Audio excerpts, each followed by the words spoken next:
ඉතින් අදත් ඔයාව සාදරයෙන් පිළිගන්නවා Vitha Bro YouTube channel එකට. ඉතින් එතරම් අද මම මෙන්න මේ ස්මාර්ට්ෆෝන් එක ගැන වීඩියෝ එකක් අරන් ආවට තාම මේ ස්මාර්ට්ෆෝන් එක ලංකාවට එන්න හිතලවත් නැහැ. හැබැයි ගොඩක් දෙනෙක් මගෙන් මෙන්න මේ ස්මාර්ට්ෆෝන් එක ගැන වීඩියෝ එක ඉල්ලපු නිසා තමයි අද මම මේ ස්මාර්ට්ෆෝන් එක ගැන වීඩියෝ එක අරගෙන ආවේ. එහෙනම් ඉතින් වැඩි කතා නැතුව අපි යන් වීඩියෝ එකට.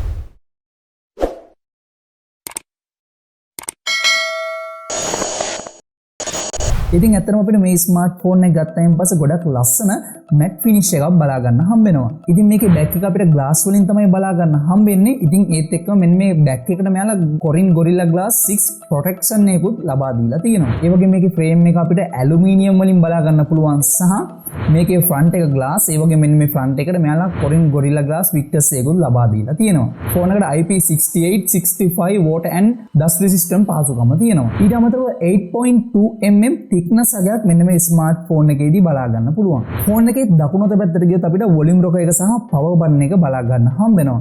ඇත්තට මෙන්න මේ පවර් බටන් එකම තමයි මේ ස්මාර්ට්ෆෝන් එකේදී fingerprint scan එක විදියට වැඩ කරන්නේ. ඊට පස්සේ Google Assistant බටන් එක සහ shutter බටන් එක බලා ගන්න පුළුවන්. ඉතින් ඇත්තට මෙන්න මේ shutter බටන් එක ඔයා මේ ෆෝන් එකේ කැමරා එක පාවිච්චි කරනකොට shutter බටන් එක විදියට පාවිච්චි කරන්න පුළුවන්. ෆෝන් එකේ වම් පැත්තෙන් SIM slot එක බලා ගන්න හම්බ වෙනවා. ඇත්තට මෙන්න මේක hybrid SIM slot එකක්. ඉතින් ඒ නිසා ඔයාලට මේකට අවශ්‍ය නම් SIM දෙකක් දාලා පාවිච්චි කරන්න පුළුවන්. එහෙම නැත්නම් ඔයාලට මේක පාවිච්චි කරන්න මේ එක SIM එකක් සහ එක microSD කාඩ් එකක් දාලා. ඇත්තට මෙන්න මේ SD කාඩ් එක උනත් ඔයාලට 1 TB දක්වා තියෙන ඕනම SD කාඩ් එකක් මෙන්න මේ ට්‍රේ එකට දාලා පාවිච්චි කරන්න හැකියාව තියෙනවා. ෆෝන් එකේ පහළ පැත්තෙන් USB Type C port එක සහ main microphone එක බලා ගන්න හම්බ වෙනවා. ඒ වගේම ෆෝන් එකේ ඉහළ පැත්තට ගියොත් noise cancellation microphone එක සහ 3.5 mm headphone jack port එකක් බලා ගන්න පුළුවන්. ඒ වගේම ෆෝන් එකේ පිටිපස්සේ main camera setup එක සහ Sony කියලා print කරලා තියෙනවා බලා ගන්න පුළුවන්. හරි දැන් අපි මේ ඔක්කොම හරි කියමුකෝ. එතකොට මේ ස්මාර්ට්ෆෝන් එකේ තියෙන ස්පීකර් එක. ඉතින් ඇත්තට මේ ස්මාර්ට්ෆෝන් එකේදී මේ ස්මාර්ට්ෆෝන් එකේ තියෙන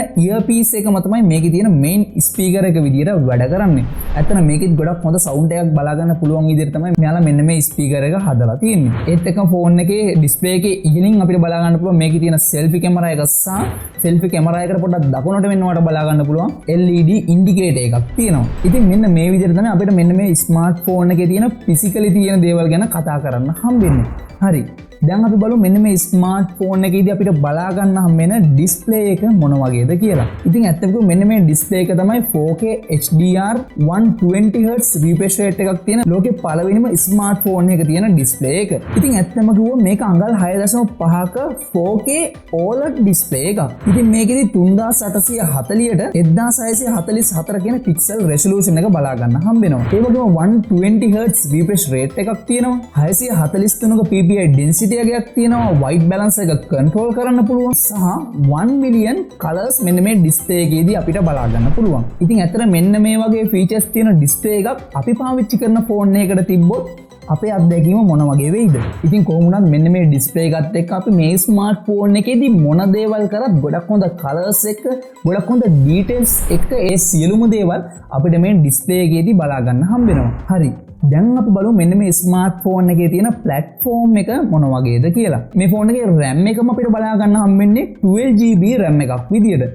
ඒ වගේම මේකේ ස්ටෝරේජ් එක ගැන කතා කරොත් මේකෙදී 256GB සහ 512GB ඉන්ටර්නල් ස්ටෝරේජ් එකක් බලා ගන්න හම්බ වෙනවා. ෆෝන් එකේ ඔපරේටින් සිස්ටම් එක විදියට මේ වෙනකොට ලේටස්ට්ම Android 11 බලා ගන්න පුළුවන්. ෆෝන් එකේ chipset එක වෙන්නේ Qualcomm Snapdragon 888 කියන gaming chipset එක.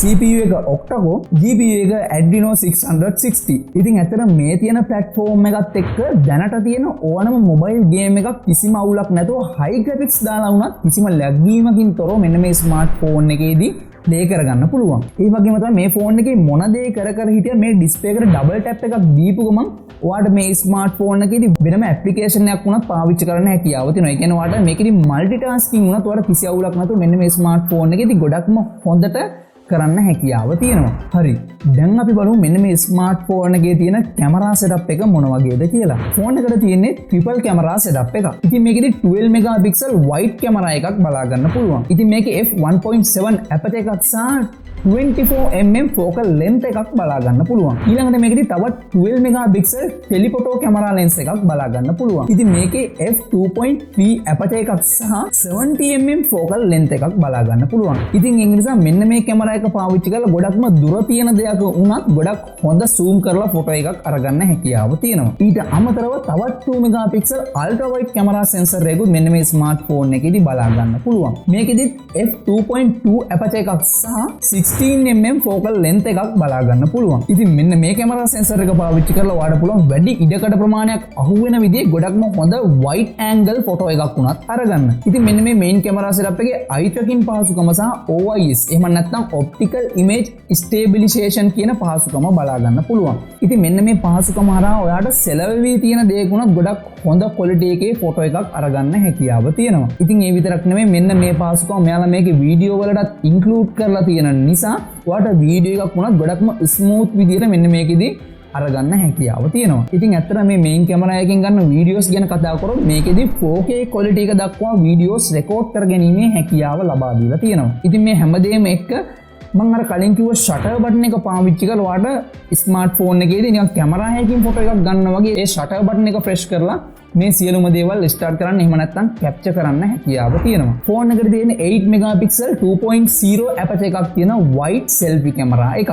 ඉතින් මේ selfie camera එක හරහා වුණත් ඔයාලට ගොඩක් හොඳ quality එකේ ෆොටෝ එකක් සහ 1080p quality එකේ වීඩියෝ එකක් රෙකෝඩ් කරගන්න හැකියාව තියෙනවා. කොහොමද මේකේ තියෙන මිලත් එක්ක සහ මේකේ තියෙන main camera setup එක මේකේ තියෙන features උත් එක්ක පොඩ්ඩක් බලනකොට ඇත්තටම මෙන්න මේ තියෙන 8 megapixel selfie camera එක නම් මේකට පොඩ්ඩක් මදිත් වගේ. හරි. දැන් අපි බලමු මේ ස්මාර්ට්ෆෝන් එකට දීලා තියෙන බැටරි එක මොන වගේද කියලා. ෆෝන් එකට තියෙන මිලිඇම්පියර් hour 4500ක බැටරි කැපැසිටි එකක් තියෙන බැටරි එකක්. ඒ වගේම මේ ෆෝන් එකට 30 watt fast charging support කරනවා. ඒ වගේම fast wireless charging සහ රිවර්ස් චාර්ජින් පහසුකමට අමතරව USB power delivery කියන පහසුකම මෙන්න මේ ස්මාර්ට්ෆෝන් එකට මෙයාලා ලබා දීලා තියෙනවා. කොහොමද මේ ස්මාර්ට්ෆෝන් එක පැයකදී වගේ 100%ක් charge කරගන්න පුළුවන් කියලා තමයි මෙයාලගේ official site එකේ මෙයාලා සඳහන් කරලා තියෙන්නේ. ඉතින් ඔන්න ඔය විදිහට තමයි අපිට Sony XPERIA 1 Mark III කියන ස්මාර්ට්ෆෝන් එක ගැන ප්‍රධාන වශයෙන් කතා කරන්න තියෙන්නේ. කොහොම වුණත් ඇත්තම කිව්ව මේ ස්මාර්ට්ෆෝන් එක ලංකාවට එයිද කියලාවත් මම හරියටම දන්නේ නැහැ. හැබැයි මේ වීඩියෝ ගැන ගොඩක් යාළුවෝ මට කමෙන්ට් කරලා ගොඩක් යාළුවෝ මට මැසේජ් කරලා ඉල්ලපු නිසාම තමයි අද මේ වීඩියෝ එක මම ඔයාලට අරගෙන ආවේ. ඉතින් ඔයා මොකද හිතන්නේ ඇත්තටම අද මේ වීඩියෝ එක ගැන? මේ වීඩියෝ එකේ මොනවා හරි අඩුපාඩු තියෙනවද? එහෙම නැත්නම් මේ ස්මාර්ට්ෆෝන් එක ගැන ඔයාලා මොනවා හරි දෙයක් දැනගන්න තියෙනවද? එහෙම නැත්නම් ඔයාලා මගෙන් මොනවා හරි දැනගන්න තියෙනවද? ඉතින් මේ හැම දෙයක් ගැනම අහලා ඔයාලට පල්ලෙයක් කමෙන්ට් සෙක්ෂන් එකෙන් කමෙන්ට් කරන්න පුළුවන්. ඒ වගේම තමයි වීඩියෝ එකට කැමතිව ලයික් කරන්න හැකියාව තියෙනවා. තවත් යාළුවෙකුට බලන්න හොඳයි කියලා හිතෙනවා නම් ඔයාට හැකියාව තියෙනවා මේ වීඩියෝ එක ෂෙයා කරන්න. ඒ වගේම Facebook සහ Instagram වලට ගිහලා Vitha bro follow කරන්න. මේ වගේ වීඩියෝස් ඉදිරියේදී බලන්න කැමති නම් දැම්ම පල්ලෙහා තියෙන බටන් එක බලලා subscribe කරලා එහා පැත්තේ තියෙන bell icon එකට all කියලා දාලා තියාගන්න. ඉතින් එහෙනම් අද වීඩියෝ එක එකතු කරන ගොඩක් ස්තුතියි. තවත් මේ වගේ වීඩියෝ එකක් ඉක්මනින්ම අරගෙන ආයෙත් හමු වෙමු. subscribe කරලා තියාගන්න.